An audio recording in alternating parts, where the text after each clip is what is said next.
大家好，我是议员，今天我们来复测诸葛亮的技能，顺便回答一下观众提出的一些问题。那么首先第一个观众问的问题就是，如果两个诸葛亮，一个是觉醒，另外一个是没有觉醒的，也就是5551，算敌方拥有武侯的 buff 吗？其实诸葛亮他的技能跟萨尔贡是不一样的，萨尔贡是打在别人身上，诸葛亮是自己拿到武侯效果，只会受到自己影响而已。比方说已经觉醒的话，他开场就有这个武侯的争议，没有觉醒就没有争议。那么下一个问题呢，这个观众问的比较有意思，就是武侯效果会不会承接下去？比方说你打第一个目标，在打第二个目标的时候是重新开始还是延续下去？还没有觉醒的诸葛亮入场是没有武侯效果的，所以他必须要等到他的主动技能触发之后才会生效。我去做了测试，比方说我打了第一个野蛮人，我等到我的主动技能触发了之后，我才打第二个野蛮人。你们可以看到我第二份报告一开始就是中武侯效果，只剩下一个回合而已，也就是说它是承接下去不会刷新的。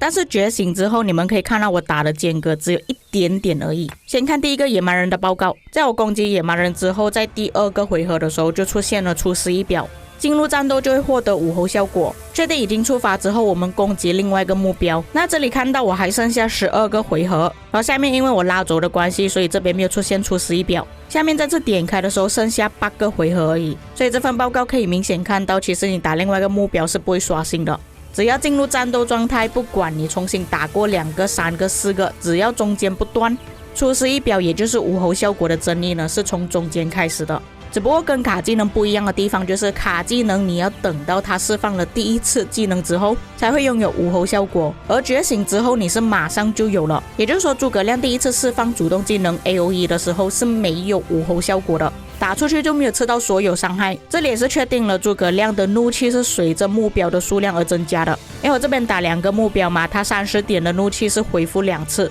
这里顺便补充一下，我上一个影片讲他最多可以获得280点，是他打到多个目标之后，但是游戏系统判定呢220点是上限了，不能再获得更多。我们再继续看武侯效果，直到副将放了主动技能之后，武侯效果才会被驱散掉，在驱散掉之后马上获得怒气。这个就是我上一个影片跟你们讲的为什么诸葛亮要做主将的关系，也就是说你清空了怒气，这里又马上获得怒气，短时间内叠满又可以再次释放主动技能。再补充上一个影片的错误点，就是武侯效果驱散之前呢，其实副将是已经打出了直接伤害，是吃了 buff 之后才打出去，而不是要等到下一次才可以吃到 buff。只要诸葛亮觉醒之后，他第一个主动技能打出去是肯定有武侯效果的争议的，并且你们也看到了觉醒之后它的差别有多大，在更早的时间内打人更痛更快的恢复怒气，减短了下一次主动技能释放的时间。下一个问题，有几个玩家是已经发现了这个问题，就是搭配阿尔特米的时候是会打到自己的，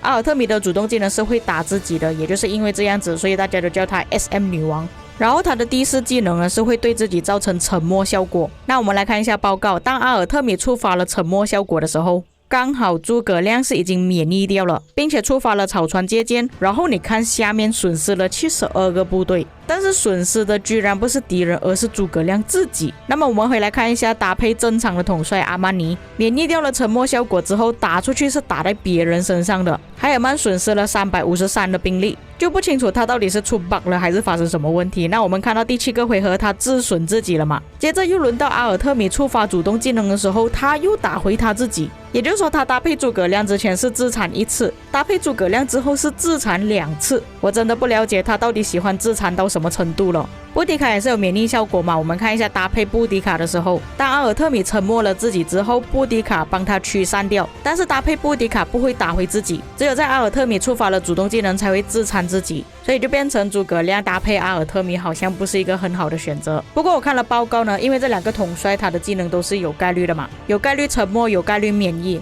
发现到其实不是这么频繁发生这样子的事情，只不过刚好发生的时候就会打自己2次，那你们能不能接受呢？下一个问题，如果是搭配阿曼尼的话，是不是表示5秒就打出1次草船借箭？但是阿曼尼的技能呢，其实跟诸葛亮的有一点描述不一样。诸葛亮是免疫掉控制效果，控制包括沉默、静守、静疗，但是阿曼尼的觉醒技能呢，只是沉默而已。也就是说，如果遇到静守静疗的统帅，就只能靠诸葛亮自己去免疫掉了。阿曼尼的免疫沉默效果包不包括在诸葛亮的草船借箭里面呢？我整份报告检查下来呢，几乎是每一次都可以免疫掉，因为诸葛亮是有概率性的，所以有时候他没有办法免疫掉沉默效果。可是搭配阿曼尼是100%可以免疫掉的，所以观众的说法5秒打一次是正确的。可是碰巧遇到近手近疗，比方说拉美西斯2世的觉醒技能，打在诸葛亮阿曼尼的队伍就只能靠诸葛亮，诸葛亮没有办法免疫掉，这个队伍就不能连续5秒一次了。顺便补充下一个影片的错误点，就是在之前的报告里面写的全部都是布迪卡免疫掉了沉默效果，是因为布迪卡做主将的关系，假设换成诸葛亮的话也是一样写诸葛亮的名字的。不过已经跟官方那边确认了，布迪卡的技能确实是触发到诸葛亮的第2技能。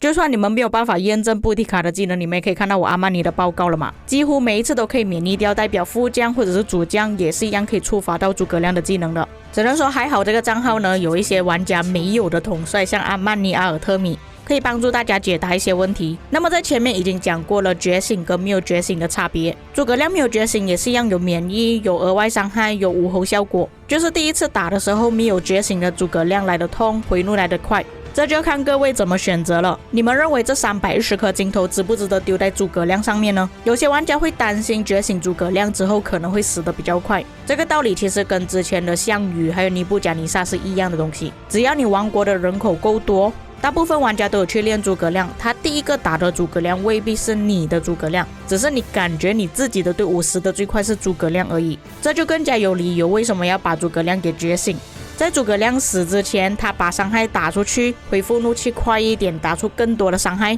最后被打死至少也是曾经打出伤害了，也总比什么东西都还没有打出去，还没有觉醒之前你要触发了主动技能第一次，要等到下一次触发主动技能的时候才有武侯效果的争议。最怕是你活不到第2次释放主动技能就已经死掉了。不过搭配布迪卡把诸葛亮藏在布迪卡后面，还是可以提升诸葛亮的生存率啦。最后搭配的问题呢，还是有很多玩家问能不能搭配李成桂。那我个人的想法啦，因为搭配李成桂呢是没有任何跑输的，是跑得比较慢的，有很大可能你全部队伍都已经跑在前面了，诸葛亮这个队伍是脱队的，容易发生在路上就已经被人家打死了。而且这2个队伍死掉就等同于2个 AOE 都没有了。搭配其他的统帅，除了阿曼尼有免疫沉默效果，还有布迪卡免疫控制效果，其他的工兵就没有这样子的功能了，就只能靠诸葛亮自己。尤其今天我看到其他玩家投诉他搭配阿尔特米的时候，有8次阿尔特米是沉默了自己，但是诸葛亮都没有办法驱散掉，这一点就有点尴尬了。所以你们只有5队的话，只是想要出1队工兵呢，肯定是布迪卡、诸葛亮。